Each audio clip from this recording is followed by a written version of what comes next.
राजकीय म्हणजे राजकारण विरहित अशा प्रकारची मुवमेंट आहे. त्यांचा शुद्ध हेतू मी त्यांना मागेच मी माझ्या अनेक ठिकाणी भाषणातही बोललो की महाराष्ट्रातले मराठा समाजाचे एकमेव नेते आहेत की ज्यांना कुठलं राजकीय लेबल नाही आहे आणि म्हणूनच त्यांची विश्वासार्हता आहे. त्यामुळे त्यांना कोणाची मतं मागायची नाहीत. त्यांना मराठा समाजाला आरक्षण मिळालं पाहिजे हीच त्यांची भूमिका आहे आणि माझं व्यक्तिशः त्यांना समर्थन मी दिलेलंच आहे आणि मराठा समाजाला आरक्षण मिळालं पाहिजे ही माझी जाहीर भूमिका आहे. अगोदरी होती ना आज तीच माझी कायम आहे आणि मी ते जाहीर बोलतोच आहे ना. परवा फडणवीस साहेब आले असताना सुद्धा फॉर्म भरायच्या दिवशी मी जाहीर बोललेलोच आहे की मराठा समाजाला आरक्षण मिळालं. आपण काय काय प्रयत्न आत्तापर्यंत केले आणि आगामी काळामध्ये हा प्रश्न सुटला पाहिजे या दृष्टीने मी सुद्धा पाठपुरावा करणार आहे. तर आपल्या बाजूचा जो मतदारसंघ आहे हिंगोली तिथं भाजपनं प्रेशर लावून उमेदवार बदलायला भाग पाडलं मुख्यमंत्र्यांना आणि आता स्वतः तिथं भाजपच्या एका उमेदवारानं बंडखोरी केली. असं आहे कुठलंही प्रेशर कोणी लावलेलं नाही.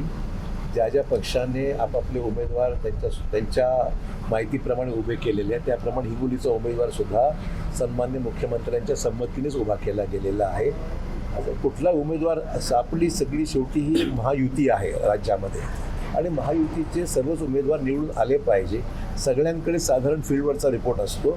त्यामुळे निर्णय घेत असताच्या प्रक्रियेमध्ये आपले तिन्ही पक्ष म्हणजे अजित पवार गटाचे अजित पवार किंवा तिथे शिवसेनेच्या वतीने सन्मान्य मुख्यमंत्री आणि देवेंद्रजी हे तिघं मिळून एकमेकाच्या सल्ल्यानेच निर्णय घेतात आणि त्यामुळे फक्त विषय एवढाच यश मिळालं पाहिजे ना कुठलाही निर्णय घेत असताना आणि समन्वय चांगला आहे त्याच्यामध्ये. सुलतानकरांनी अर्ज दाखल केला असं आता अनेक ठिकाणी लोक प्रयत्नशील होते. जागा सुटल्या पाहिजे अपेक्षा होती आणि ते घडतं ना असं. मी त्यांना अजून आता आज भेटू आल्या बघूया काय होतं. लातूर मतदारसंघामध्ये जे उमेदवार आहेत त्यासाठी कंधार लोहामधले शिंदे गटाचे कार्यकर्ते काम करत नाहीत. मला वाटतं की आज विड्रॉल झाल्यानंतर चित्र बरंचसं स्पष्ट होईल.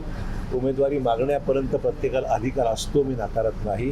परंतु एकदा निर्णय झाल्यानंतर सर्वच कामाला लागतात. मला वाटतं आज गिरीश महाजनजी नांदेडचे पालकमंत्री आहेत लातूरचेही आहेत त्या नांदेडमध्ये आहेत त्यांची माझी चर्चा झाली ते इथून लातूरलाही जाणार आहेत. मला वाटतं की एकदा चर्चा झाल्यानंतर कुठलाही त्याच्यामध्ये रुसवापणाचा राहणार नाही आणि फक्त एकच ध्येय आहे की 400 पारचा जो नारा आहे तो आपल्याला त्यातल्या गाठायचा आहे आणि ते गाठायचं सर्वांना कामच करावं लागेल.